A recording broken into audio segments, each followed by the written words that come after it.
Unless you're just going to be here for the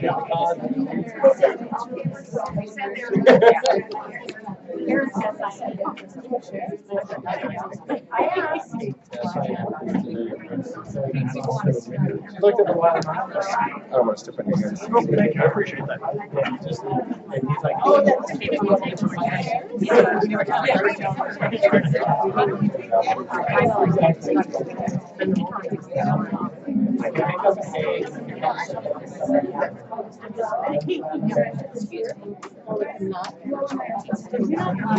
Church, we can pass them over this. Can I sit there or somebody? if you squeeze in, Joe's going to be there to run the camera, but if you squeeze. Somebody else. As long as I don't trip over this. Yes.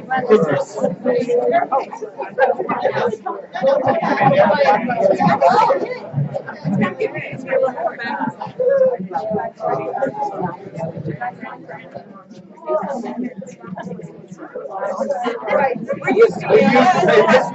We're used to be a little run area to run.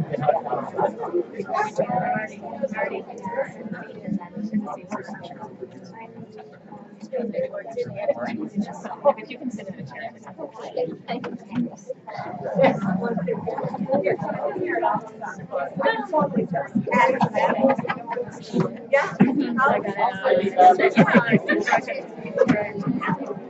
What's your family?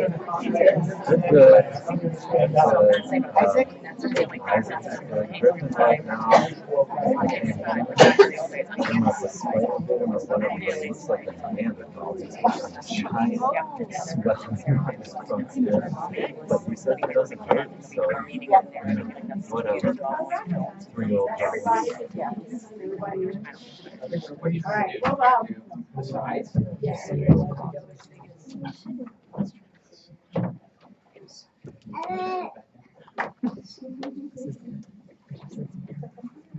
We will continue with our meeting, and this portion of the meeting is focused on a code of conduct hearing.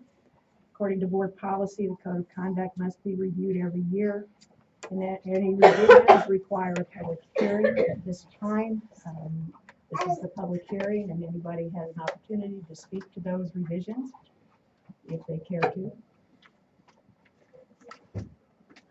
If not, then we'll move on to our meeting, and the next order of business is for the good of the cause. Board of Education encourages public participation on school-related matters at board meetings. To allow for public participation, a period not to exceed 30 minutes has been set aside at each board meeting. Persons wishing to address the board should please state their names and a brief description of the topic to be discussed, and also provide the same information on the sheet located by the meeting sign-in sheet over on the table. Presentations should be brief. It's suggested that speakers limit their comments to no longer than 5 minutes. Speakers may comment on any matter related to district business or any agenda item.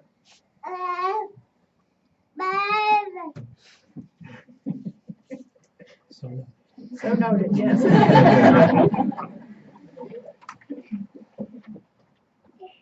All right, then we'll move on. Thank you, welcome, and thank you for coming. We have reports to the board. The first report is a report from Willa Coffin concerning her summer reading and the Reading Library project. So welcome. Thank you. Thanks for having me. When I planned this, I wasn't planning such a nice audience, but we're very excited. And I brought Will along with me. This is my son, Will. Go ahead, jump up there. There you go. He's in the 1st grade. His big sister Lexi's in 4th, and she can't come tonight because she's playing in a lacrosse game. And poor Will had his lacrosse season ended, so he had to come. Anyway, I'm here to talk a little bit about summer reading and the little libraries that I set up, and a little background about why I do it and what I hope to accomplish by doing all of this work. So many years ago, when I became the reading specialist, which is 10 years ago at this point, we started to keep track of some reading data The elementary school teachers are fabulous, and they test all students in reading 3 times a year.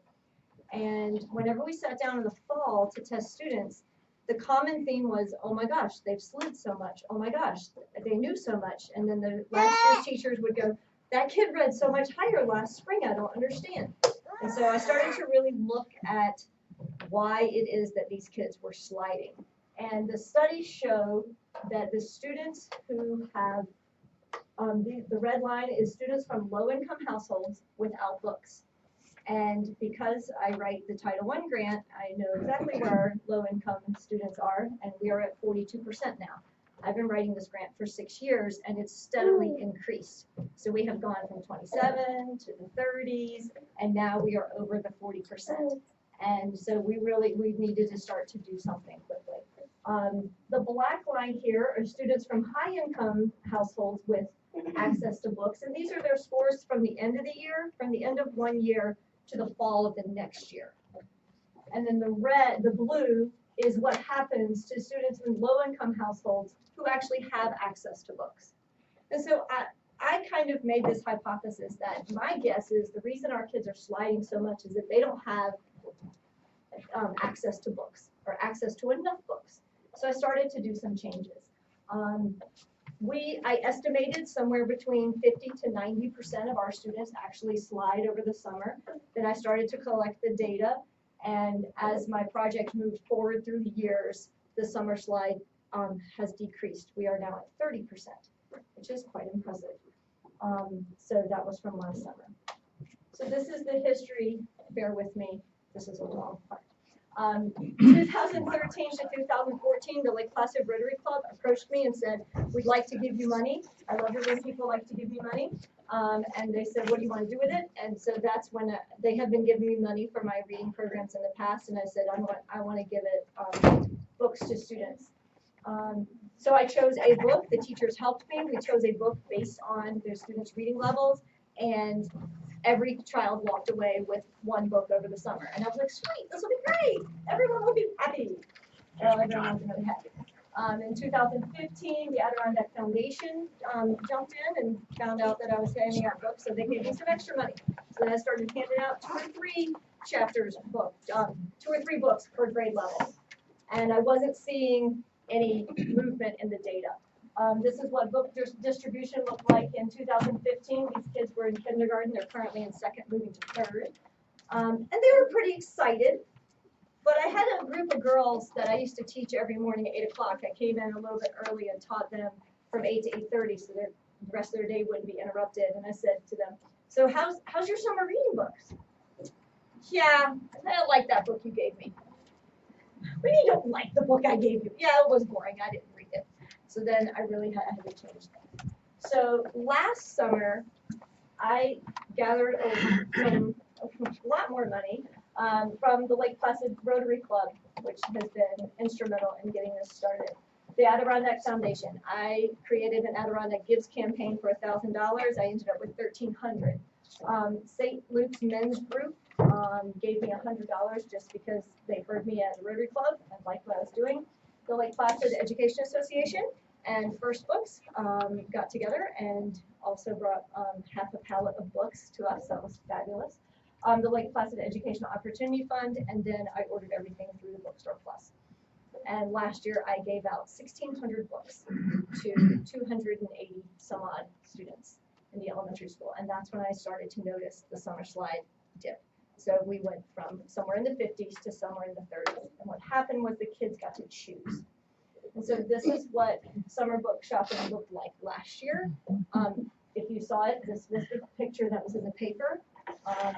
And the kids, because they are so immersed in reading and writing workshop in our building, they know how to quote unquote shop for books. They do this on a daily basis or a weekly basis. They're constantly looking at books that they want and they choose and then they put them in their bag. My idea was you get to choose them and then you take them home with you. So the art teacher and I got together. I ordered bags. She had the kids decorate them during class. Will's going to show you his in just a second. I brought Lexi's as well. And the kids went through the gym and started picking books. So this is what it looked like. They were pretty excited. So then I thought, well, how do I improve on that? How can you improve on handing out 1,600 books? It's just not possible. Well, in my world, it's always possible to improve. I can't stand just being flat. So Lexi and I were in Tupper Lake over the summer, and a guy approached me. I was in the Helping Hands thrift store over there, or the what is that? Community Champions or something. Anyway, I'm always looking for books, so I'm walking around scouring places for books, and the guy came up to me. He's like, "Oh, you're looking for books?" Yes, sir. He's like, "Well, there's free ones at the brewery." What? There's free books at the brewery. What are you talking about? Well, there's a library there. You just go and you can get a book and a beer. Okay, sounds great. So, Lexi, get in the car. Let's go check it out. So we went and we found them. And sure enough, the guy wasn't lying. There is on the next to Racket River Brewing Company. So if you're in Tupper this summer, go and check them out. And they have a little library. It's about 2 feet, 3 feet wide, and 2 feet high. And you can just walk in and take a book. And I said to Lex, we got to have this. We've got to have this. So I came back to school and I started. And the first thing I did was this one. This came across my desk. This is Penguin Random House on Teacher Awards for Literacy.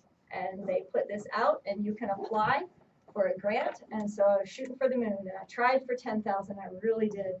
And I didn't get it, but I did get us down here. So here we are.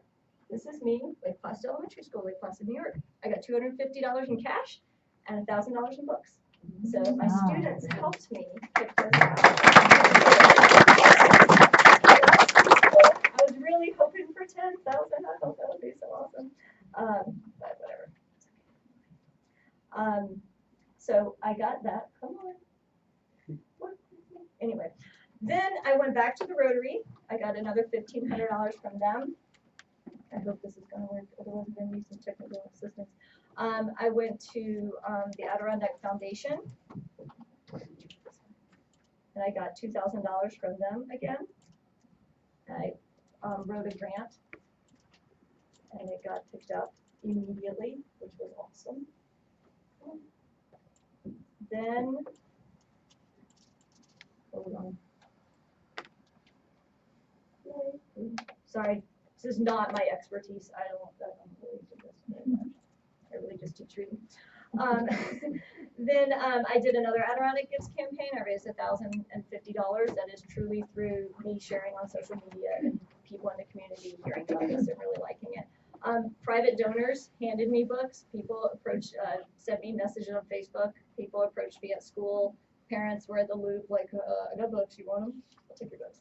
I went to Lamb Lumber and got some cedar shingles to build a house that I'll show you in a minute. I ordered everything through the Bookstore Plus. I had a blast walking through their books, their shelves, taking books off the shelf and putting them in a pile.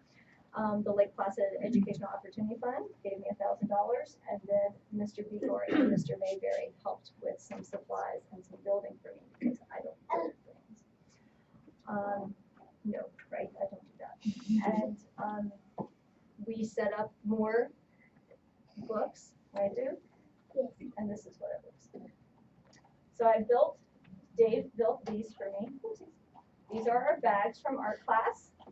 Will has his too, and show mirrors. And then this is what our gym looked like. This is middle grade nonfiction. Nice Will. This is upper grade fiction. Great. Graphic novels. Everybody wants graphic novels. Ranger in Time. It's one of Will's favorites. Joke books. Key Hunters. These are some of our second graders shopping. WCAX game. This is nonfiction for upper grades. This is younger grades, fiction and nonfiction. More nonfiction.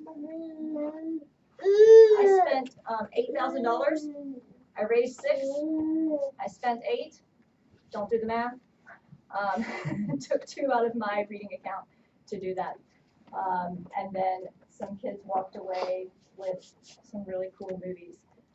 Really cool books. And then what I did with the rest of the money is this. So Dave Mayberry is amazing. If you know him, if you've ever seen his work, he does amazing construction. I approached him in November, or when I was writing the Penguin Random House grant, and asked if he could build me 3 of these. And he said, absolutely, without a problem, I'll build these. So he built them. They are completely weather tight. You could live in them. And they are little libraries. They are going in our 3 neediest areas in town. In them will be one of these. This is like a little trail log.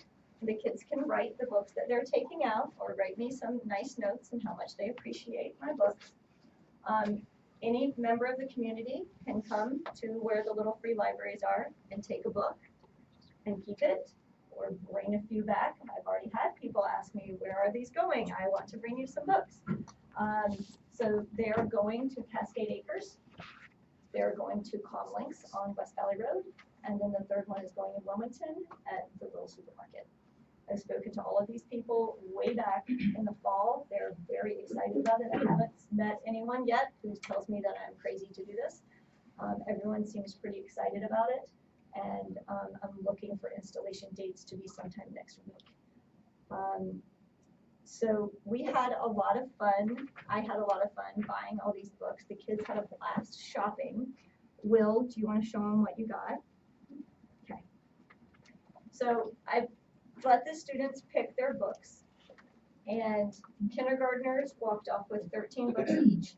So I had new books on the tables, used books all around on the floor. They got 10 from the table, 3 from the floor. First grade got 12 to 14, somewhere along that. No, it's 10 to 8. Sorry, 10 to 8, my bad. And then if they were a higher level reader and they were choosing chapter books, they were going to get 8 books, and then 3 from the floor. If they were a lower level reader and they're choosing some other books, they're going to get, 10 books. Then I had a few, I was like, yeah, you go ahead and you take 3 more. I don't care, let's get these out. So this is what Will chose. Will is, he's a pretty good reader. He's actually really good, not because he's my kid, but because he's had fabulous teachers. And so Will chose this one. What did you choose? Harry Potter and the Sorcerer's Stone. And why did you choose Harry Potter? Because I really like to read Harry Potter books, and then I just ended the second one, but we don't own this one, so I got it at bookshop. That's right, didn't we? And then what other one did you like? This one? What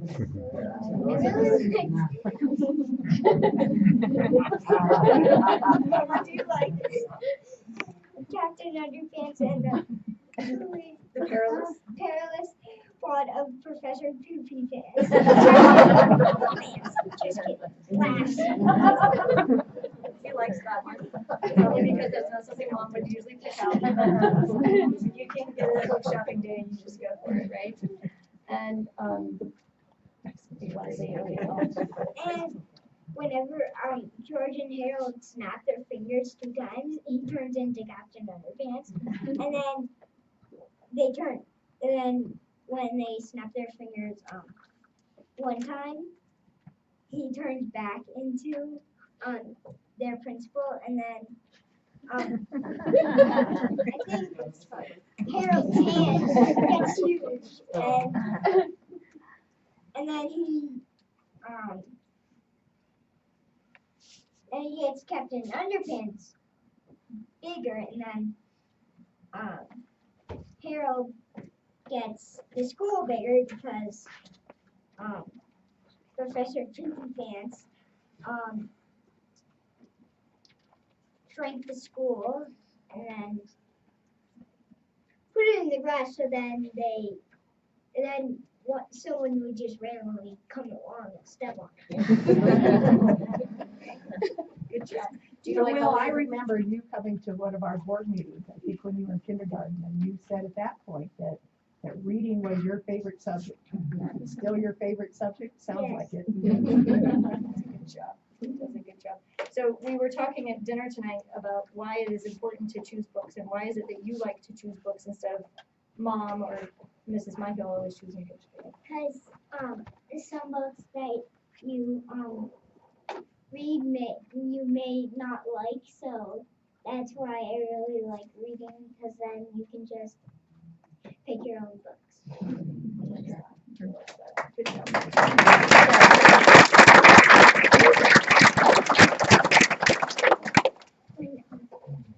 Yes, that's what I'm showing them next. Yes.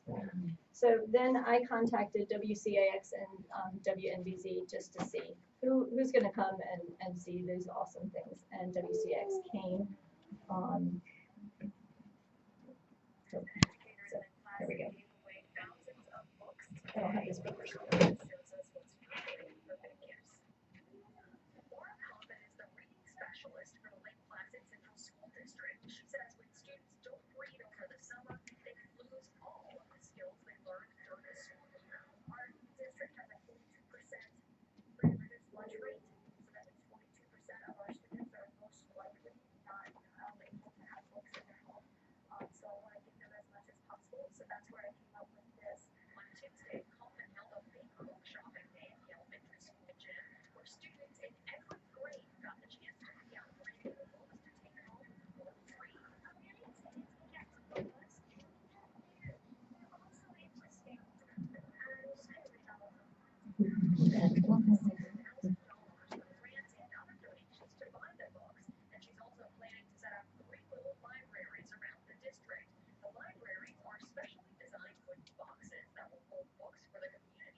So that's basically what I've done with all of the money that I raised, plus a little bit more that I took out of my account. I've had great support along the way. I'm hoping to see great things from this, and I hope to be able to continue to do this. I know already that I've gotten some other community organizations thinking about installing more of these. So that would be really cool if this could just start this ball rolling and that we could have these kind of all over town.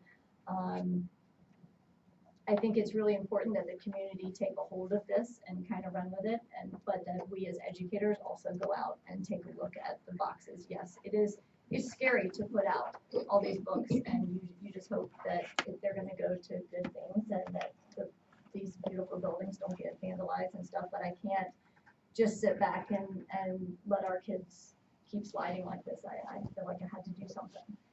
So that's what I was doing. That's what I've been up to when I haven't been teaching.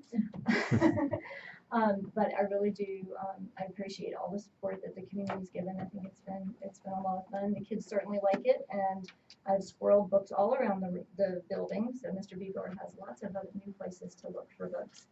And we'll keep looking for more, won't we, dude? But Can I say something else? yes, you can. Please tell us one more thing. So one of the things, during when they got shrink, George and Harold got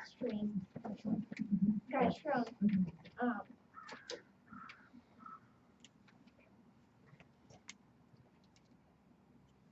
By the way, we've read it once already. Since Tuesday. It's only been a week.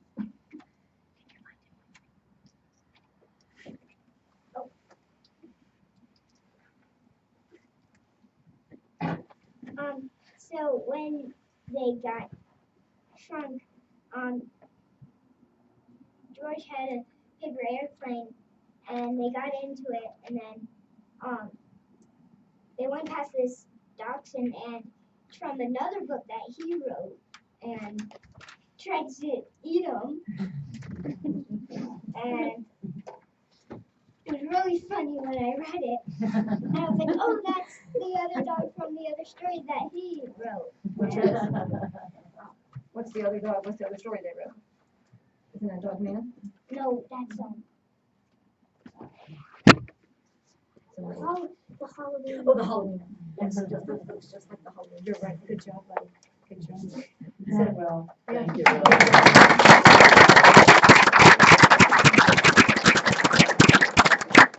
don't know if you guys have any questions about all of this and anything. I know I sent you part of this presentation when it was due. We hadn't had book shopping day, so I couldn't put on the new pictures yet. So that's the part that it's great. It's both the book, the book buying, or they're not buying, but picking the books together. That's a great program, and I love the little houses that I like that. So thank you for Good job. good job. Thank you. Thank you.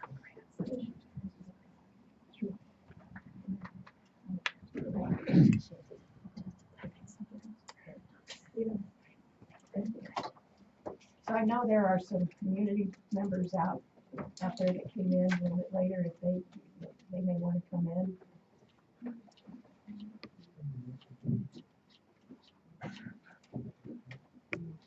And we'll move on to our future planning. Sit right there. You can sit right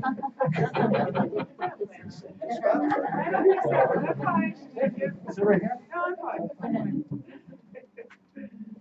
Well, I think it's fitting. I'll kind of piggyback off of the whole reading program of the elementary and kind of started off there in terms of the future planning.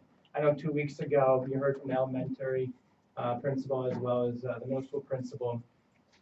So it's my turn. And one of the things that we've discussed, and it's kind of been ongoing for the last couple of years out of the English department, is creating that reading culture even still at the high school level. Implementing a writing center, we've talked about that for a couple of years now, and, taking a piece of the library and turning it into a writing center. Kind of off of that as well is we've been asking for the last couple of years too, and it's still a need that we see, is another full-time librarian. And I know it was in the original discussions this year, but that kind of all ties into what Laura's been talking about in terms of just promoting it and not just doing it at the elementary level, but continuing at the middle school as well as the high school level. So those are some of the things that the English department had brought forward. Another common theme, not only from the English department, is exploring and looking at changing our bell schedule. It's something that's been worked on and off over the last couple of years. It's not something that we're willing to just kind of let go by just because we run into some obstacles. We're still trying to push forward. I think when we surveyed the staff, a vast majority of them said they would like more contact time with the students. So we're trying to work through that as well in terms of finding out how that would work and getting away from the old industrial 9-period system to something else where it's blocking every other day, whether it's 55 minutes or 80 minutes. So that's one of the things that we're trying to look at for next year or a couple of years from now as well. Another thing that has been brought up, and I think we've been talking about it for the last couple of years, I know it's part of the strategic plan, is looking at our technology and the technology needs. I think we've done a great job since I've been here, improving our technology and adding to it, and just continuing to look at that. I know we haven't gotten the smart money yet, but I think through our funds, we're adding to that in terms of Chromebooks, laptops, iPads, but also looking at down the road is merging our email system so that we have one email system. I know one of the strategic plans that we implemented a couple of years ago is looking at a Google platform. And currently what we have is we have our Outlook email as well as a Google email. And so I think we've been, at least 2 years having a double email system. And so that is another area that we would like to look at in terms of next year, and hopefully not longer than a year out for a double system there. At the math level, talking about, even though it's a middle school program, with an adoption there, but looking at a math coach, and that impacts at all levels, elementary, middle, and high school. Just a couple weeks ago, we brought in a gentleman from Canada and worked with the middle and high school math, bringing him back in, but looking at, in the math department, taking that to the next step and generating some type of alignment between all three levels. So that is one of the big things we're looking at. Also, math labs at the high school level. I was here a year ago, we talked about that, we implemented it, but not in its entirety. So trying to work out the kinks in there and offer more, particularly for the ninth graders that are in algebra as well. Another one that I keep bringing up in science is trying to figure out with the scheduling and how to get labs out of 10th period. So that 10th period can be freed up so that kids can go to the clubs that they're involved in or go see teachers, but it also frees up the science teachers in terms of being able to work with the kids and not having labs during that 10th period when the other subject areas are having the ability to work and give students the extra help. So with the science, is looking at that, some new chairs and desks, things like that. Social studies, trying to look at balancing things out in terms of equity with the scheduling, but also looking at adding a teacher as well. I know it's one thing that we had in the budget for this year as well, and it was cut for obvious reasons, but still looking at that. I mean, because if you look at it, the social studies department is the smallest department within the middle high school, but yet it's the one area that has 2 regions requirements in terms of graduation. Math, you only need algebra. Science, you only need living environments. And English is 11th grade, but for social studies, there are 2 requirements, global studies and US. We currently have just 2 high school social studies teachers as well as 2 middle school teachers. We have electives, but when you look at trying to block at the 9th grade and 10th grade level, as well as the requirements, the thing that kind of gets pushed out are electives. And OAS is an elective that gives kids college credits, gives them great public speaking opportunities, but it's always on the can we offer it or not, depending on scheduling. Our World War II class is an elective as well, and it's on that because of lack of resources for it. These are wonderful classes, but when it comes to it, we have to look at what is required versus what are electives. So it's a balancing act. So that's something that has been brought up as well for the social studies departments. For arts, looking to, again, increase technology there. I know this year we purchased 5 iPads, I think 5 more for this summer to kind of update the art departments with technology and iPads, but also with new furniture. So I believe Ms. Rickard, she said that her tables are old drafting tables that were used in shop class and architectural class, and they were kind of, when the renovations occurred with the library, those were put in there, and that's what she's had since then. Lack of storage space in there as well. So these are things that we were sitting down and looking at and talking about and seeing how we can afford it within our current budget structure, but their needs nonetheless. Foreign language is the other thing, is in terms of balancing things out so that there's equity with all the teachers. Because again, at the high school level, we have 1 French teacher, 1 Spanish teacher, and they teach 6 classes. They do Spanish 1 all the way through Spanish 5, French 2 all the way through French 5, 2 sections at the second level, and trying to ensure that the education's there, the quality is there. There's no disputing in terms of the languages. We started in elementary, we have it at the middle school. We're one of the few districts that have it at the elementary level. When we get to high school, it's a tough balancing act as well. So there's a need there that they've talked about with a foreign language. And then in the end, with technology, just trying to find an extra person. We're not asking for an extra person, but our technology, and I was here a couple months ago and we talked about the math and how Mr. LaValle has really brought in, math and science into it. And if you look at it, when I first got here 4 years ago, the technology position was cut to half time. Now we have, double-digit numbers in all these electives. Creative Tech next year, 36 kids have signed up. A wood fabrication has 20 kids signed up. Sculpture has 18 kids signed up. So we've gone from a part-time position to we don't have enough availability to offer the kids what they want because we have these electives. I mean, we've seen an energizing effects, in this room right across here, Mr. LaValle's. We added some new equipment in there as well, but continuing to do that because that's where the kids want to be as well, and that's where we're going with our curriculum. Is that whole STEM approach, not just building or on the computers, but merging the two together. I can't say enough about how what they're doing in the technology class applies to what they're doing in chemistry and physics. And I think Frank is here. He could talk about the Science Olympiad. I agree.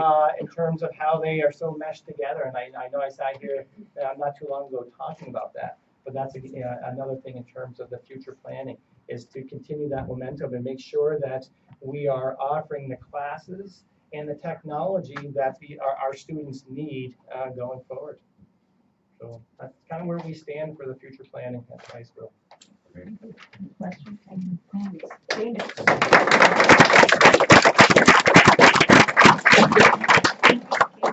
send that to parents? Yeah, they were just my notes, but yeah. Just so there's a record, and we can add that then to the future planning plans from elementary and middle school. There you go. Paper. It's a Google Doc. I can send it to you. It's in Google. I'll just scan it and scan it, if you don't mind. Okay. Thank you. Questions or anything? Yes, that's a wonderful report. Thank you. Thanks, Dan. Thanks.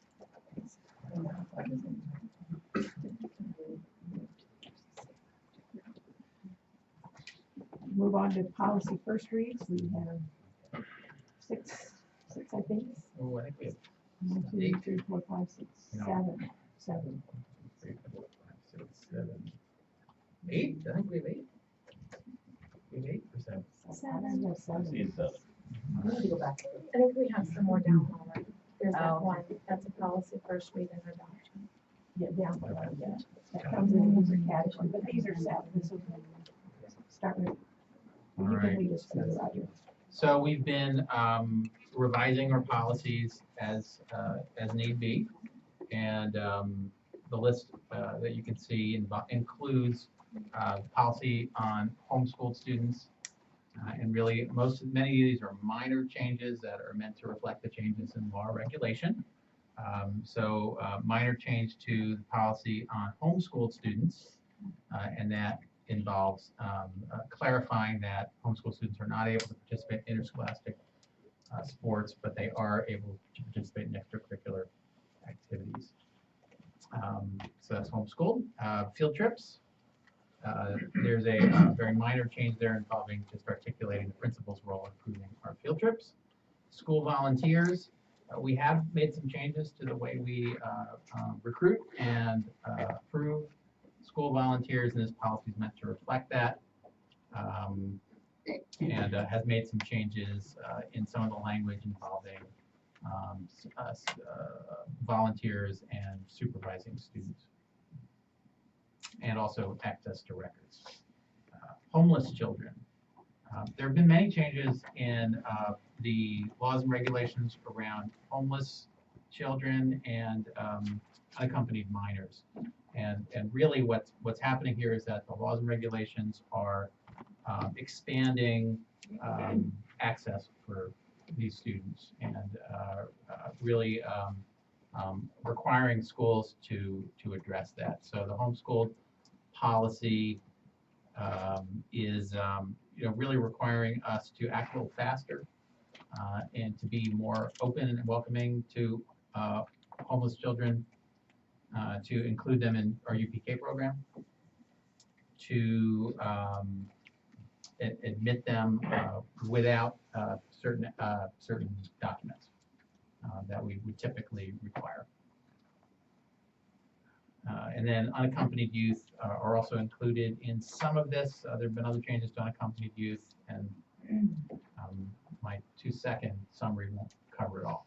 But it's essentially, the laws have been changed to require schools to admit students who are unaccompanied with their parents, and a lot of this is surrounding the, within the context of immigration, right? This is the national discussion of immigration. So schools are required, and we're required to admit students who come from wherever they come, if their parents are not accompanying them. So that's also a part of these revisions. And some of these revisions are meant to sort of reflect to be more consistent. So some of the changes in the homeless policy are going to be reflected in other policies like student records and like the unaccompanied minors. And student health services. This is the one that changes almost 3-4 times a year. Our nurses are always on top of this, probably much faster than our policies are, so we're really trying to keep up with policies. In this case, parents are to be informed of the results of screenings. Homeless children are to be enrolled even if they arrive without immunization records. And the only way we can exclude homeless students is if they have symptoms of a communicable disease. So that's student health records, student health services, student records. So there are revisions to the student records policy, again, just to match the homelessness to allow for that open enrollment of homeless students so that they're consistent. And then a policy on charging school meals. So this policy is being revised to allow students to charge meals, to identify a process for the school to follow when charges are unpaid, and to ensure that our students, regardless of whether their funds are exhausted or not, are still able to eat the standard school meal, that they wouldn't get a alternative meal and they wouldn't get no meal, that they're able to charge that. We do stay on top of student charges. It's much, things have improved greatly since we've improved the online system. About 2 years ago, we did that. I know that the elementary school, for example, was able to identify only a handful of students who still had charges outstanding as of a couple of days ago. And of course, according to this policy, we would make contact with those families, and that's of course what we do. And typically that addresses that. So this is one of those policies, I think, that is made to help the school system become a little bit more friendly to students, and to recognize that maybe with a little bit of effort, there won't be a problem with students charging meals and not having those meals paid for in the end. So any questions on our first reads? When at the policy meeting, when we went over the charging school meals, the guidelines that we revised our policy to were actually the ones that came to us from the state, saying as of this date in July, you need to meet these points, and it was 4 bullet points, and they were very clear. So we used that as our recommendation. Since then, 2 days ago, NISBA has now issued a revised policy, which is not quite so 4 bullet points, and is more, speaks more to the process. It's much more detailed. It's about 3 pages instead of 4 bullet points. It gets into details that some don't really pertain to our district. So they did provide, they hadn't provided it when we met, but looking through what they did provide seems not really how we've been trying to set our policies up. It sounds like they got into regulations. They did.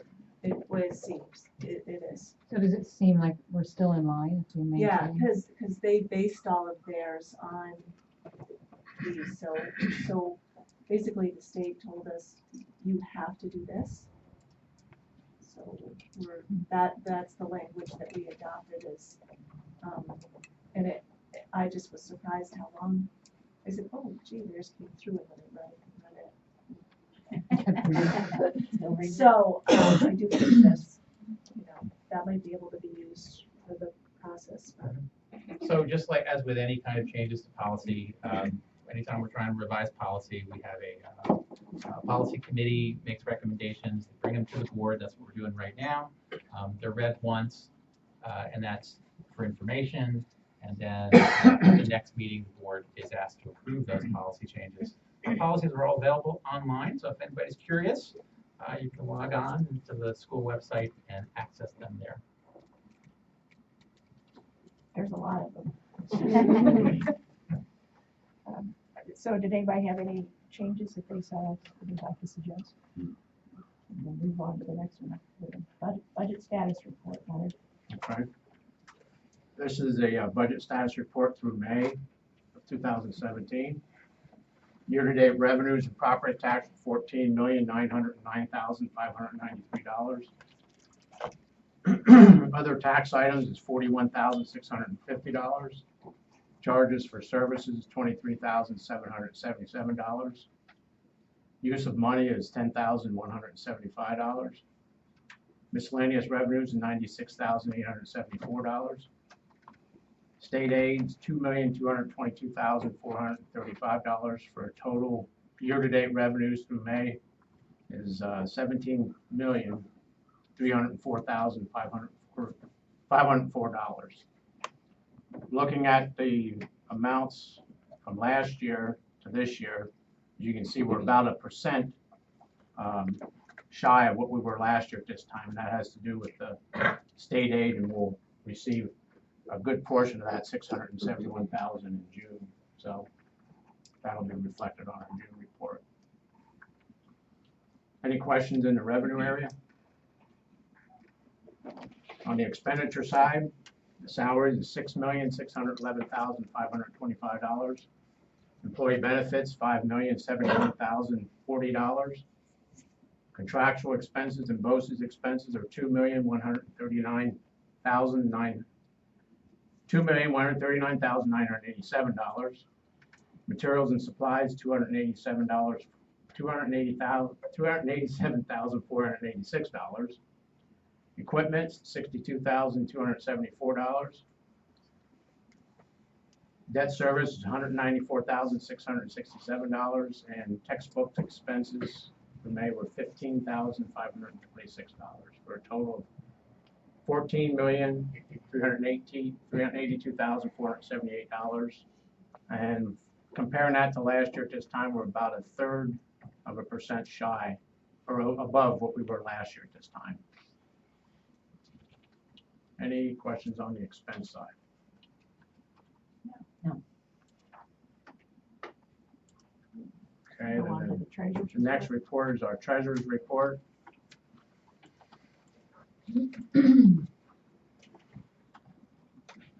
Balance from the previous month is $8,749,308.52. Receipts for the month of through May are $251,750.10. Disbursements for month of May was $1,382,603.17. Debit and credit charges are $2,748.94 for a total cash balance for books of $7,621,204.39. On the bank side, balance per bank statement is $8,213,145.99. Our outstanding checks were $591,941.60, and total available balance per bank is $7,621,204.39, and you can see that balance is exactly put to the penny for our books. On the next page is our copy of our outstanding checks, so you can see how many checks are involved in that outstanding balance. Any questions on the treasurer's report? Thank you. Welcome. Roger, the superintendent's report. Okay, it's my turn. So the end of the year is fast approaching, and in many cases, the end of the year has arrived, especially for most of our students. Our high school students today finished their last Regents exams. There were approximately 35, 36 chemistry students in the gymnasium this morning, and that was the last exam. Last week, our seniors finished up their final senior projects, and so what's left is grading, submitting report cards, and finalizing that. That's what's going to be happening tomorrow, the next day. Elementary school continues on for now because tomorrow is the last day, and our fifth grade graduation will conclude that at 11 o'clock. The last day for middle school students was this past Friday. Our 6th and 7th grade students presented what they learned during their week-long expedition, and they were able to report back to their classmates and their teachers the questions they had been seeking answers to, and the answers they discovered through their research, through their field trips, through their work with each other. The middle school week ended with the 8th grade celebration on Friday night, and that included a video message from each student that shared their favorite part of the Washington, D.C. field trip and a reflection about their proudest moment in middle school. It was a wonderful ceremony.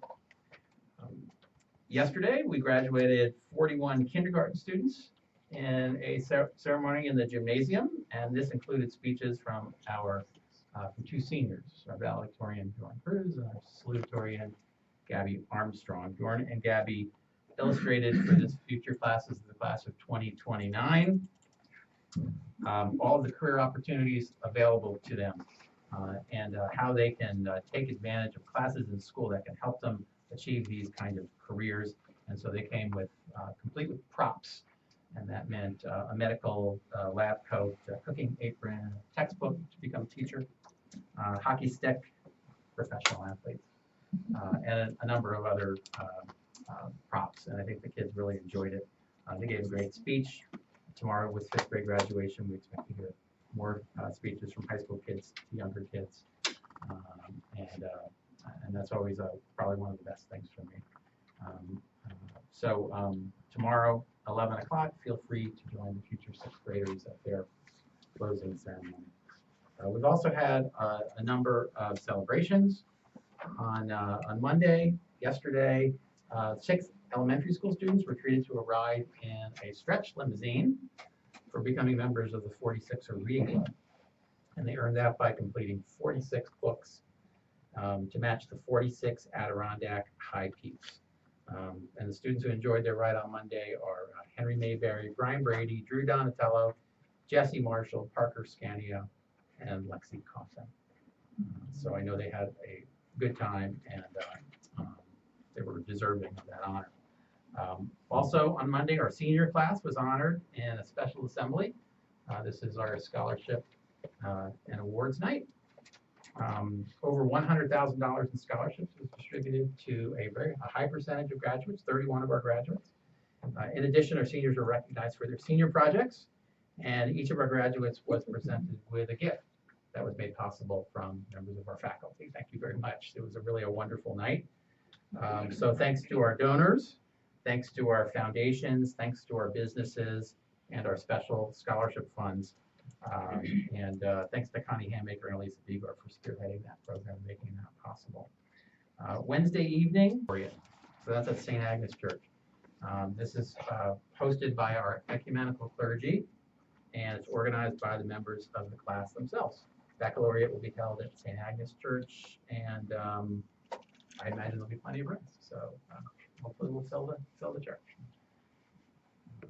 Finally for the week and finally for the year, graduation night is Friday night. And we have our fingers crossed for a change in the forecast. But if it doesn't come through, we will have the graduation ceremony at Olympic Convention Center. So we'll see what tomorrow brings in terms of the forecast.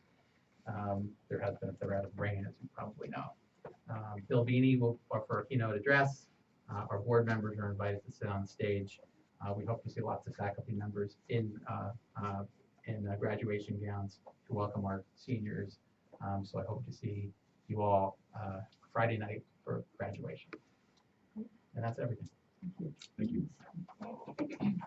Karen, do you need a number of how many of us are going to be at graduation? So, I was wondering that when I was driving over, that nobody ever reached out to say who was gonna be there. Yes. So how many? Who's out there? Are you planning on? Yes. Patty, are you gonna be there? Sure. Okay. Patty's a maybe. Yeah. Pat's yes. My money. Rick, I will. I know she. I'm sure she will. She'll be watching.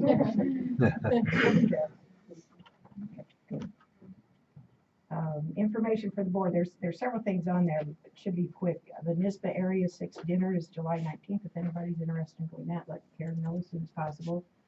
Summer Law Conference is July 18th, if anybody's interested in going that, it's in Albany, so if you're interested, let Karen know. There's a claims audit report for the quarter, does anybody have any questions for that? There was the Bryant property, that's come to an end. So that's good. The verdict tenure explanation, does anybody have any questions about that? And then the CSEA contract changes. Because that'll be on the agenda for the next meeting. Okay. All right, good. Then thinking goals and agenda items. Definitely our reading library project will go under education. Helping to close that opportunity gap. I think the future planning presentation by Damon. It's in many areas. Definitely education, and I thought ensuring students have access to a wide variety of classes and activities. Anything else? I think the reading one too, should go with community outreach, because that Yes. certainly was accomplished successfully.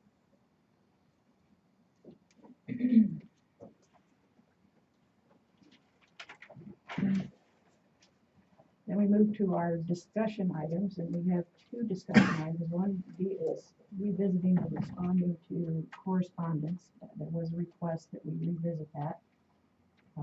There is a new, I think it's just hot off the presses, isn't it? It is, can you see it? It's there. Rick, I'm gonna let you kind of lead us through Okay. this. Basically, this was in response to how the board should respond to letters and emails. So in a unsuccessful attempt, I scattered a bunch of thoughts on paper, and you have them before you. So I apologize for the tardiness, but also use section 4 of the blueprint for better school board operation procedures that we received during our program from NISBA when they were here. So just look that over. Basically, it's for the emails, it's who the emails to, and then the whole CC discussion, and making sure that there's feedback to those that are CC'd in, so that there's the loop is closed. As far as letters, same type of thing. There's generally not a courtesy copy, but generally there is. So making sure that, again, the loop is closed when responding. Also, there was a question as far as the board president responding on behalf of the board. There's a paragraph in there regarding that, and seeking the feedback of the entire board if it's a letter that's representing the board, just a draft copy. So if you have any questions, please, this is a very, very rough draft. The bottom part is the TAP, transparency, the accessible and professional way of meeting communications. Do your correspondence, pass that TAP test. That came from another district's policy. So Were we able to figure out, well, not you, figure out the FCS? that was the district. That was, okay, oh, Yes. all right, so that'll read otherwise. That'll read otherwise, yes. My apologies for that. Thank you, this is great. Yeah, Thank you thanks. for putting in writing, that's great.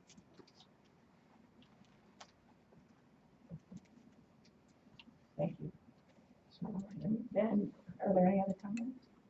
Discussion? No, Then let's move on to the discussion with the education concerning the educational opportunity fund. Right, so the, want me to, can I start? Yes. That's fine. The Educational Opportunity Fund for the Lake Placid Central School District was established about 1.5 years ago.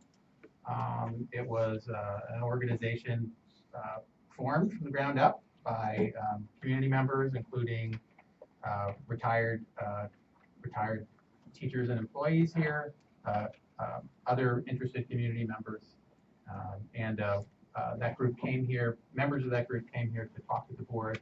I think it was November of 2015.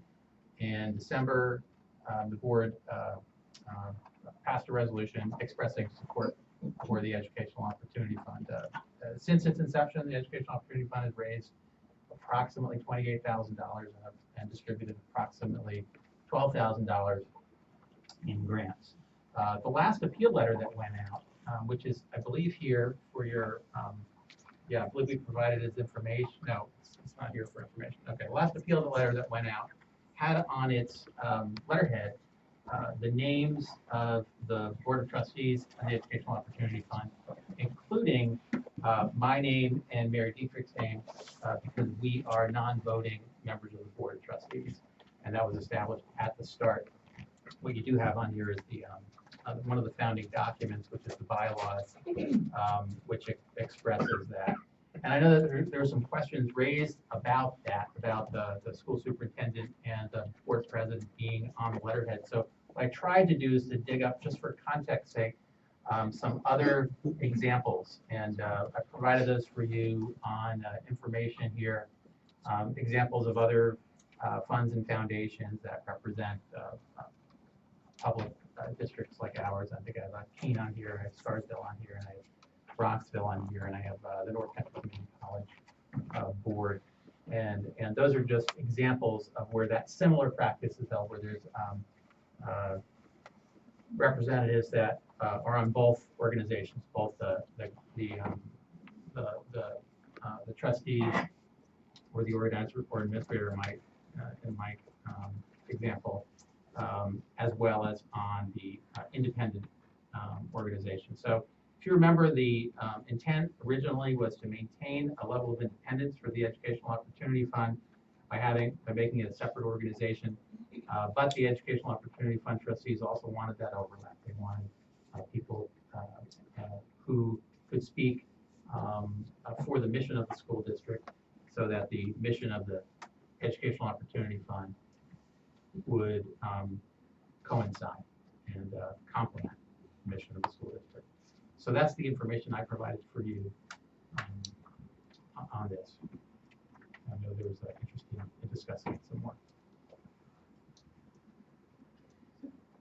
So it was a community member brought forward that they The appeal letter, yeah. With the, about the appeal letter having the names listed. And I'm completely in favor of the education fund, but the listed as advisors. yeah, I think it says advisory. Advisors is, and being on the funding letter. So we had talked about the education fund. This shouldn't be a surprise, because every time it was brought up, I would bring up the fact. Before I was even on the board, I went to a meeting at Heaven Hill Farms where is it Uju, who was on the board, Yes. had come off the board and was spearheading the education fund at the time. And someone from Keene, Kathy Smith, had come, and they stressed the separation from the education fund and the Board of Education, that it needed to be separate. So as this has moved forward, that's just stayed, I guess, with me. So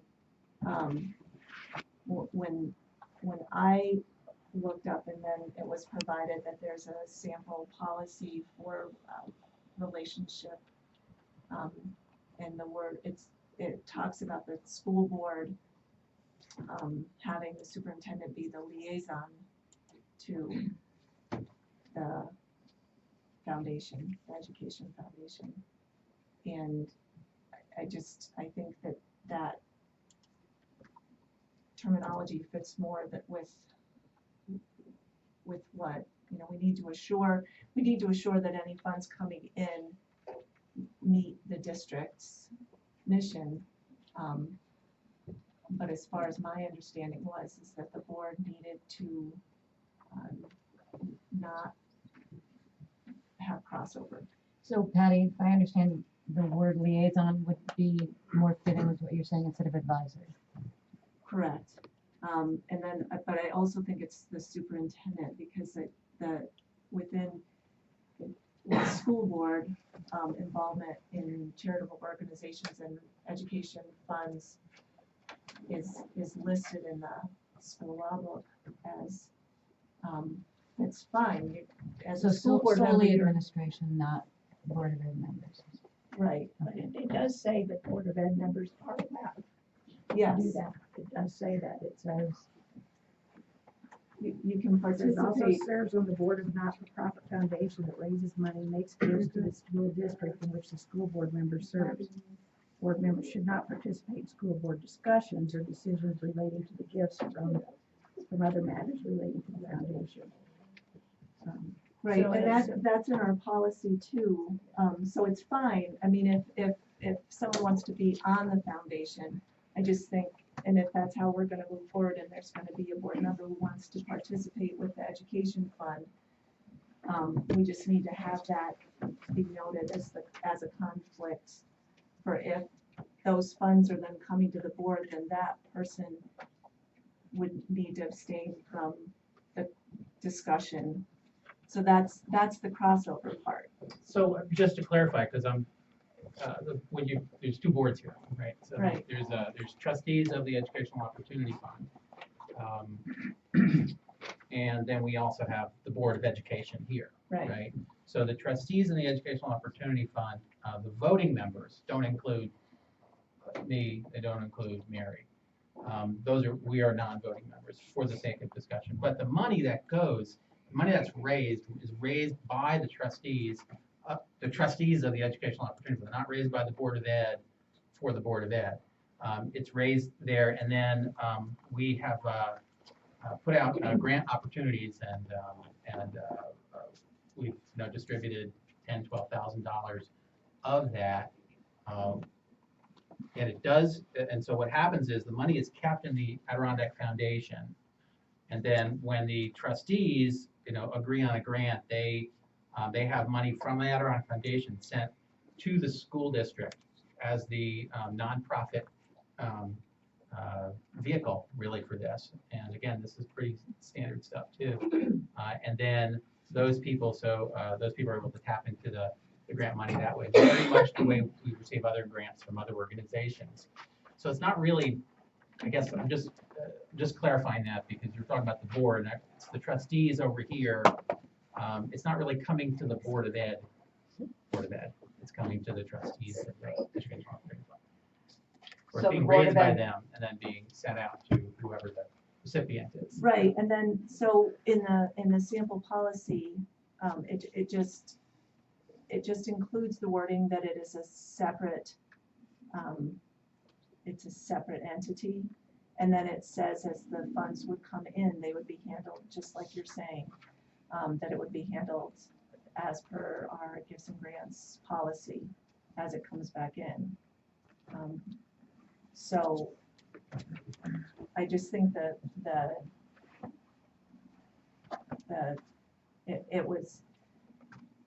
I just think if there's a board member that's gonna be on that, it's because of it being in the law book, it specifically talks about education funds, then that would be the crossover as far as that going over into the function on the school board. That would be an abstain. So if it ever was to come up, then it would. So what you're saying is it doesn't come to the school board at all, really, it gets to wherever it's going Depending on the money. the amount. Yeah, I read through the policies that you provided as an example. I didn't see nothing that was describes nothing that was described that is not allowed describes what goes on through the process of the Educational Opportunity Fund. I haven't seen, at least that, nothing I've been able to see in those policies. So the conflict of interest issue, I could see how that could come up if there was some kind of personal gain, but there's really no personal gain. I think that would be a conflict of interest for any member of the trustees of the Educational Opportunity Fund, or me. Well, it's pretty clear in the. Can you? Yeah. It's exactly what Mary had read. It just says if it comes, what it means is if it comes here and we have to decide if we're going to accept the money, the gift or not, then if I'm a member, I would have to abstain from that discussion. Yeah.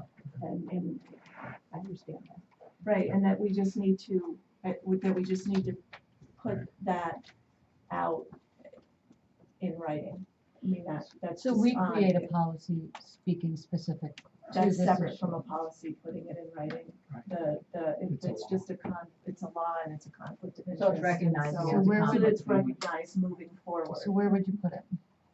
I mean, so you want it into the public side is what you're asking for? So The maybe the conflicts July of- meeting. The conflicts of interest need to be, that it would just be brought forward. And there's a line item in the law book that says all conflicts of interest will be recognized,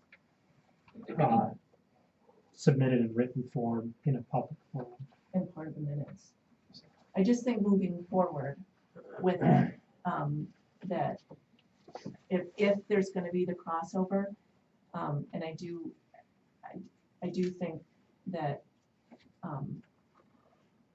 not to overwhelm us with policies, but I do think since there is an education fund in our district, that if we can have the policy that covers it, and then if anyone was interested, then they'd see that it refers back to the gifts and grants. The numbers are wrong in this one because they've changed, but it would just give clarity on where the names are. Yeah, I don't have any problem with us creating a policy that reflects that.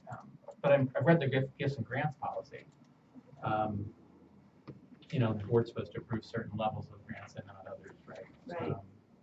So, I mean, I can see that. As far as conflict of interest go, I guess when I think of conflict of interest, what I think of is if a board member is voting on, say, something in which the school district will provide funding to their private business, or for some other, for a private, whatever, for some kind of private benefit.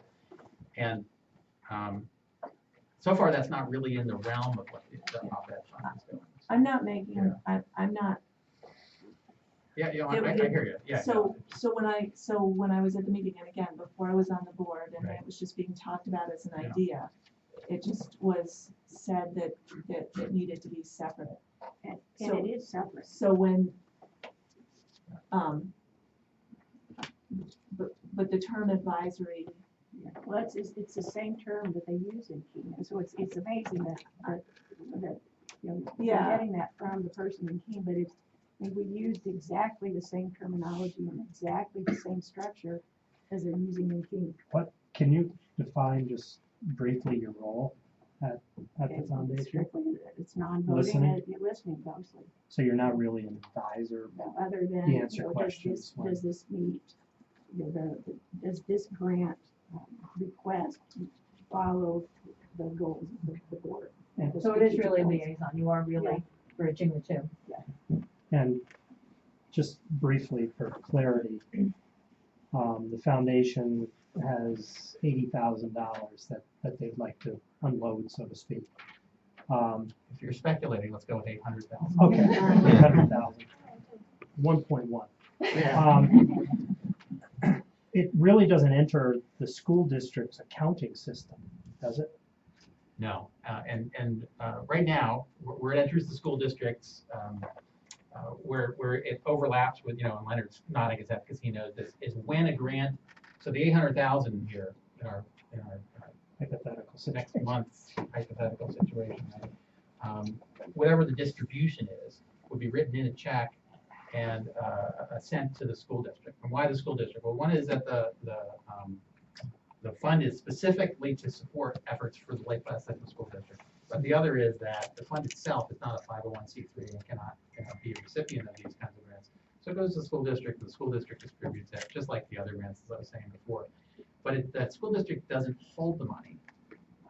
It only receives the grant check and I guess holds that while it's being utilized for the purpose. So it's earmarked prior It is to earmarked. distribution. Yes, it is. And so that's specified with a letter or some kind of designation as to what this is to be used with. This check is I could provide you with examples of check letters. This check is specifically to be used by teacher X for to pay for a field trip to New York City, kind of thing. Yeah, so that's what I was, so when the question came up and I looked at it, and then I was looking on looking for more information on other areas and education fund, that's when I got directed to the law book, and that's where I found the specific language about it being a conflict of interest. I didn't start a conflict of interest. It's when it, when it was there and it said that this is allowed, but within these parameters. And I just think that if we as board members are responsible for the funds and public funds and as they come in, and also we get involved with the gifts and grants to make sure that it's following policy. I just think that now that this fund is in Lake Placid and it's moving forward and it's all very positive, I just think that we need to have it delineated. So I would feel more comfortable if we could do that. And if we need to get clarity from, I'm certainly, not the one. But So I if would there was a prefer to have statement? some clarity other than, and I don't know what steps these other districts went through, because there's a difference if there's been request by the entire board for a member to participate and it's, it's a majority approval, and there are different levels in which boards can participate, but I don't know if other districts went through those levels, but we haven't, and that's why instead of adopting, I just think we better find out what we're doing moving forward. So a statement on I just to make sure I'm clear, a statement on the agenda stating that Roger and I serve as advisory members to. I think the advisory is I don't think that's the. Well, it's a fine line between being a liaison and being an advisor. It's a non-voting advisory is the term that was used in Keene and we And adopted. ex officio is another term, I mean, they all. I think when I look up the word advisor and I look up the word liaison, and I don't think being a liaison at the superintendent end is, I think that's encouraged with everything that I could see. So I guess I'm just going to disagree with your opinion on this one. 'Cause in my opinion, it's perfectly allowable and it's practiced widely. I can understand where you're coming from. Don't get me wrong, Patty. I can understand that it makes you uncomfortable. I guess what I'm saying is this fund operates well because of the way it's structured. And on its own, there are risks that it could go off and in its own direction. And I think that its value is the connection between the two. That the advisory non-voting board member, which there are some of these organizations, actually they're voting board members, they're not just advisory. So there is a range, we're sort of in the middle of where that would be. But I think that that's part of the value to it. And I say that having, yes, I'm invested in it, and you know that, right? I'm personally invested in it being strong and thriving and growing. But I also want to make sure that it's working closely in tandem with what the district wants to do. Right. And not off in its own direction with its own independent individual goals that might even at some point come into conflict with what the school district. Right, and I think the policy that is provided has language that encourages everything that you just said. So what we need is a statement.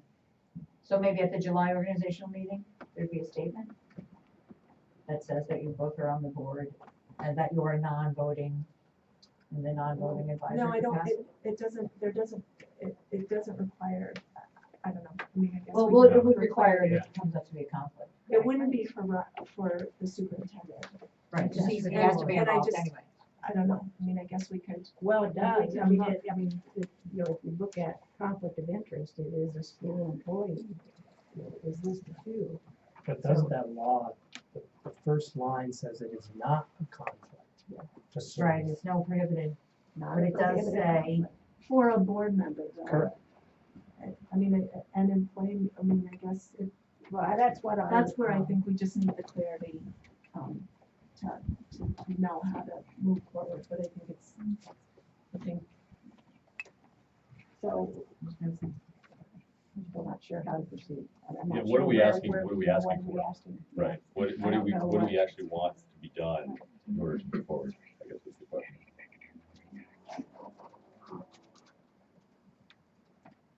I mean, could we consult our attorney and just say what's needed here based upon the law? and could we adopt a policy that establishes the relationship with local education foundation? I guess we were trying to avoid, we talked about contacting the attorney, just trying to see if we could resolve that among ourselves and not have to go that extra expense. It's just, it's, Well, I mean, there's models out there. And Teresa Brady spoke specifically about the school she was at. And there were other models in New York State, aside from, the couple that you've given us, Robert. And so maybe we don't need to go to the extent of a lawyer. We look at other models that are working and have a history behind them. And if they've got the legacy without issue, I don't see why we couldn't just copycat that. I mean, if we're staying in New York State, we should be safe. yeah, that's the book that is on conflict in New York State. That this statement needs to be, and then. but I think Well, only if I'm not it finding that a becomes a conflict, conflict, so- only if it becomes a conflict, let's say if Right. it came to the board, Right. then it would have to be stated. It's no prohibited conflict of interest. It's is not what a it says. conflict to be a non-voting participant, but it is a conflict to discuss. Right, so if it's coming to the board and the superintendent and the board president have a conflict of interest that's put out there, and they are not part of the discussion, how is the board then getting the information? From the committee, So, And directly that it from would the be a committee. I direct think that's foundation. where it comes from, Yeah. or the foundation. I think that's So- where it would come from anyways, in letter form. so then, and then if we have those pieces in place, then that would So give procedure. them. Is that a procedure in the foundation? That how the expenditure of money or distribution of funds, do they have a policy and how that works? Yeah. But that's on We their vote end. on, We we don't, vote on proposals. and we can't tell them how to, No, right? exactly. So what do you come to a dollar amount? It's a dollar amount, and then I think then you would have to, then it would have to be the state meeting. If it goes saying- over $1,500, then it would have to. Oh, come so here. it's not a very high dollar amount, so it could happen. Could happen.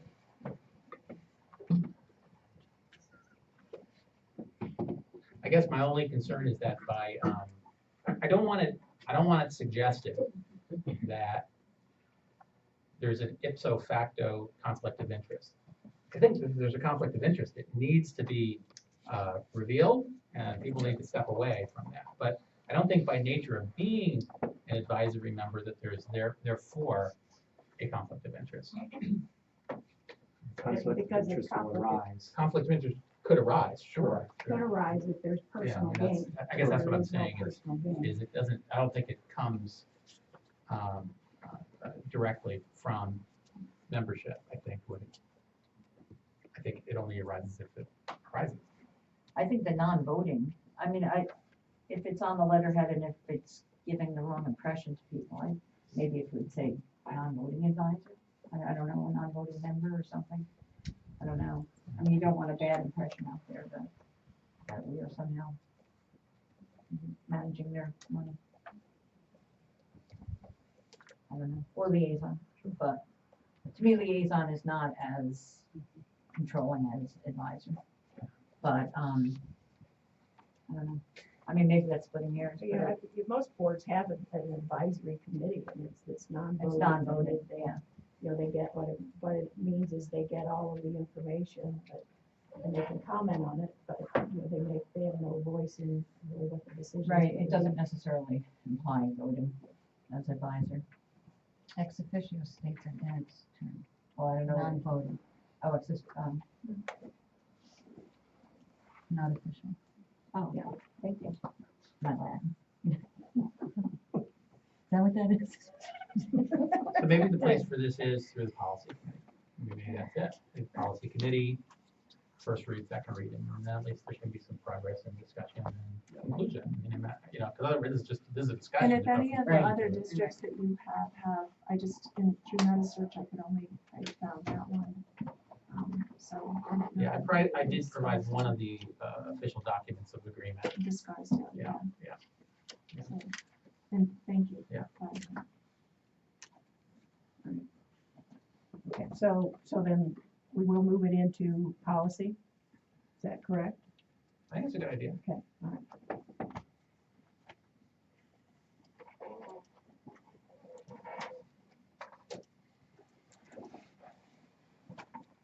And we move on to action items, and as we move on, I would like a motion to add an agenda item to approve the agenda item the action item that needs to be added is to approve the administration and management confidential salary and benefit agreement. So is there a motion to add that agenda item? No. Thanks, Jeff. Is there a second? I'll second. Is there discussion? All in favor, then please vote. Say aye. Aye. Opposed, say no. Abstentions, motion carries 6-0 against. All right, so we'll move into the action item portion of our meeting. First action item is approval of the minutes of our last meeting. The proposed resolution reads, be it resolved, the Board of Education of the Lake Placid Central School District hereby accepts the minutes of the June 6, 2017 Board of Education meeting based on information provided to the board and placed on file with the district clerk. Is there a motion to approve this resolution? A second? A second. Thanks, Rick. Is there discussion, questions, corrections? Then let's we can vote.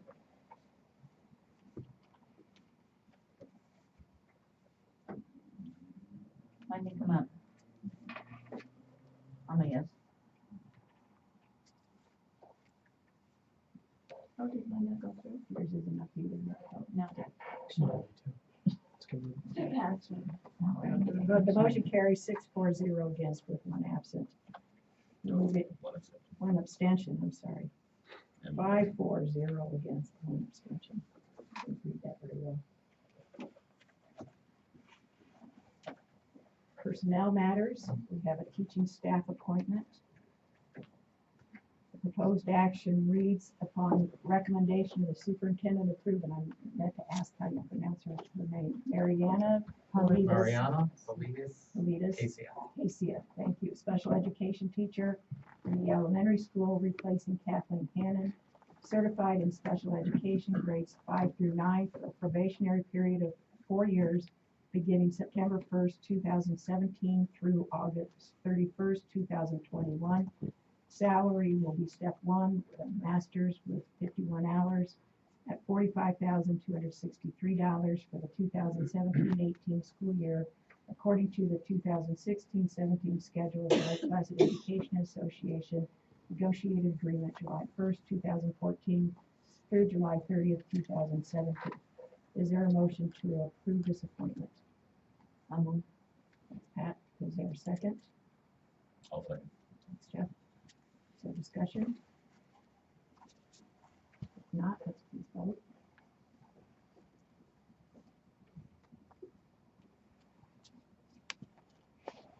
You can come up, Karen.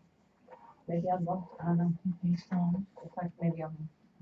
It says you're not here. I am here. Is it a yes? So motion carries 6-4-0 against one absent. We have a long-term substitute teaching staff appointment. The proposed action reads, upon recommendation of the superintendent, appoint Angela Trumbauer, certification in visual arts in pre-K through 8, state of Massachusetts, to the position of long-term substitute art teacher, replacing Rebecca Fillion, beginning September 1st, 2017 through January 28th, 2018. Salary for the 2017-18 school year is step 7, with a master's in 30 hours prorated, $47,517, according to the schedule for the 2016-17 school year of the Lake Pleasant Education Association negotiated agreement, July 1st, 2014 through June 30th, 2017. Is there a motion to approve this appointment? Yes. Is there a second? Yes. Is there discussion? Questions? Let's please vote.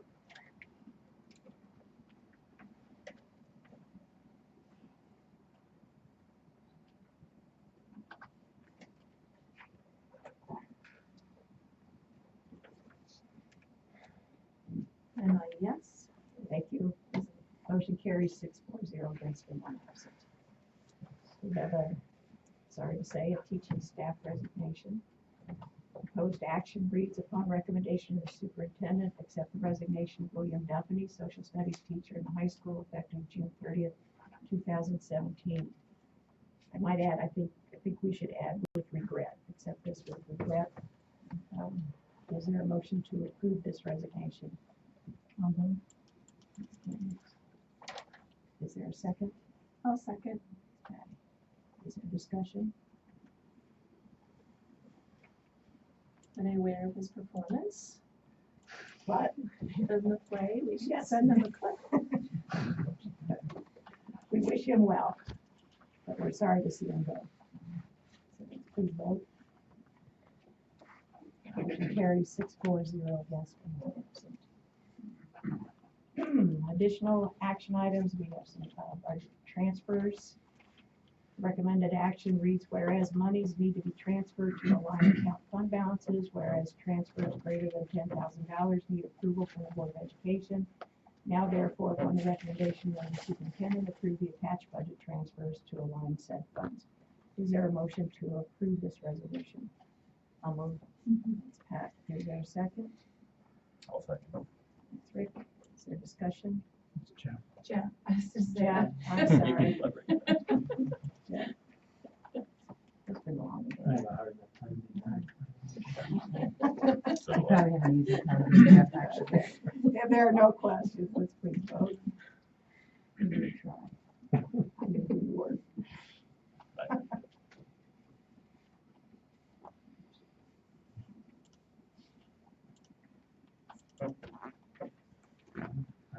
There we go. Motion carries 6-4-0 against. It's a little slow tonight. Next is the CSEA holiday calendar approval. Is there a motion to approve the attached CSEA holiday calendar for the 2017-2018 school year? Oh. Thanks, Rick. Is there a second? The real Rick? I'll second. Thanks, Kim. Is there discussion? Please vote. It has just the one day, does it not have the Easter break, is that separate? No, like it doesn't show, are these holidays different than the Yeah. calendar? Yeah. Okay.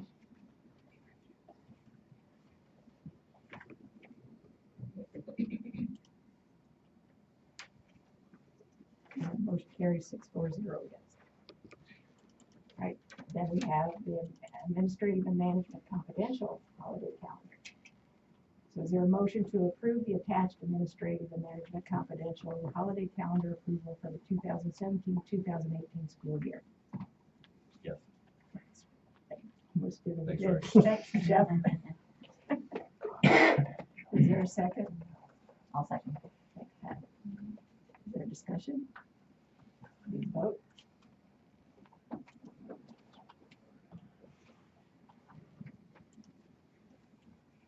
And motion carries 6-4-0 against. Next is the resolution to change the board reorganization date.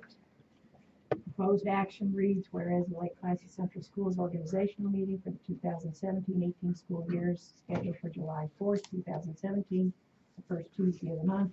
Whereas pursuant to section 1707(1), the reorganizational meeting must be held on the first Tuesday in July. If the day is a legal holiday, then the meeting must be held on the first Wednesday in July. Now therefore be it resolved that the Lake Placid Central School Board of Education approves changing its reorganizational meeting from Tuesday, July 4th, 2017 to Wednesday, July 5th, 2017. Is there a motion to approve this rather lengthy resolution? You just changed the meeting date. Is there a motion? Thank you, Pat. Is there a second? Was that Pat Stanley? Yes. Is there a second? No second. Thanks, Kim. So, questions, discussion? Please vote.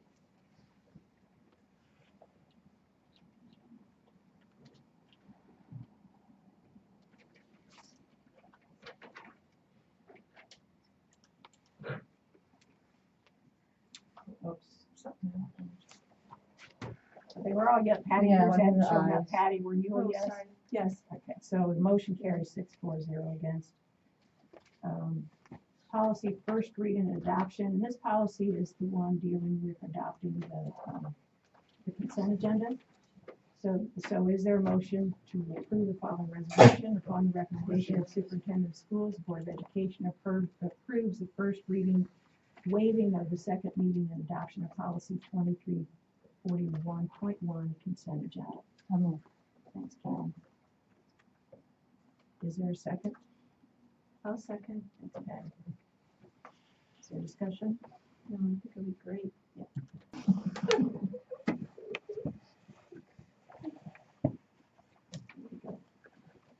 We want to do really good for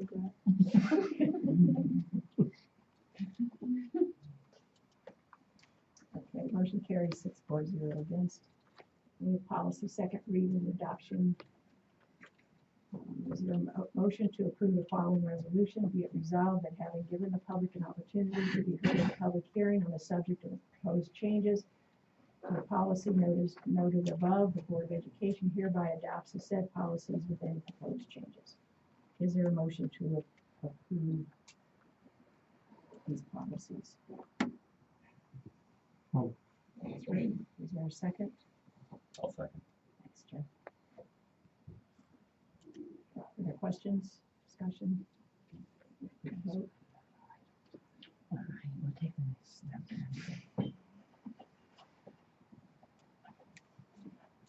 And the motion carries 6-4-0 against. Special education placements. Proposed resolution reads, be it resolved, the Board of Education of the Lake Placid Central School District hereby approves arranges for the special education placements, classification, and related services as recommended by the Committee on Special Education and/or the Preschool Committee on Special Education for the 2017-2018 school year. Is there a motion to approve these placements? Thanks, Pat. Is there a second? I'll second. Thanks, Kim. Any questions, discussion? Let's do the vote. 45 pages will be starting to pare down. Yeah. Now, Not yet. not till August. So the motion carries 6-4-0 against. Are there questions about any of the placements to be acted on at our next meeting? And the plan will be, I think, as Roger suggested, that we'll ask Sarah Allen to come in at some point this week and just kind of outline what the special ed needs are and how we can accomplish that. When? Some meet, I think Oh, it's I one of the thought you said meetings, this week. probably the second meeting. Okay. Yeah, I we'll thought see you what. just said this week and I No, thought. no. No. No, not Okay. that. No, at some point, I think since it's summer, what would be convenient for her? Okay. This is a fairly large packet for approval at the next meeting. So if you do have any questions or concerns, please let us know and we'll organize something. If not, we'll assume you're okay with it. Or at least we're okay with not getting more information in the executive session. Because we won't have Sarah here until after this is approved. Right, okay. So, thank you for that. Before we move into the adjournment phase, we do have 2 board members that are leaving. So we would like to, you'll recognize them and recognize your service. We really appreciate the last 3 years that you've been here. You've offered a lot for us and done a lot for the school district. So I know there's refreshments for later. And we get one of I our. didn't think you could say mine. Out my car. Yeah. Thank you very much.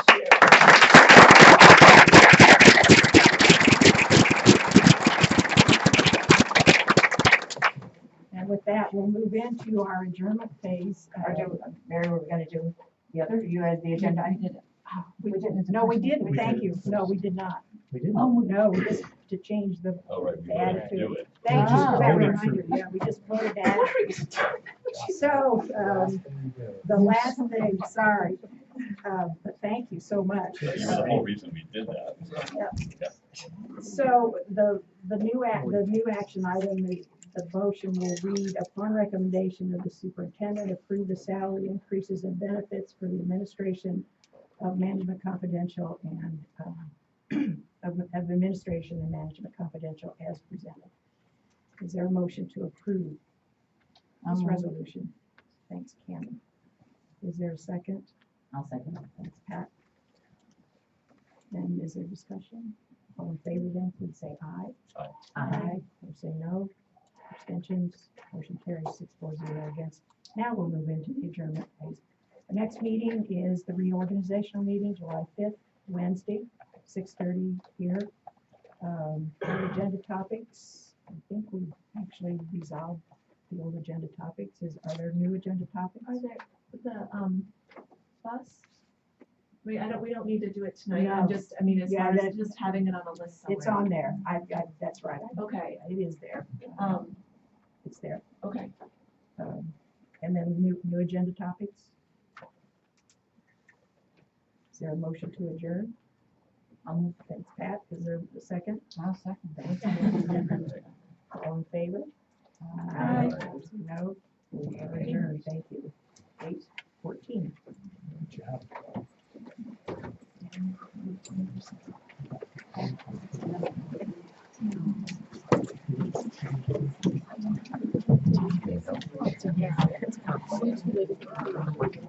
This camera. I can't believe it didn't get knocked over anyway. This was gonna be watching that one. And I think I bumped into it like 3 times, I was like that. Oh, there we go.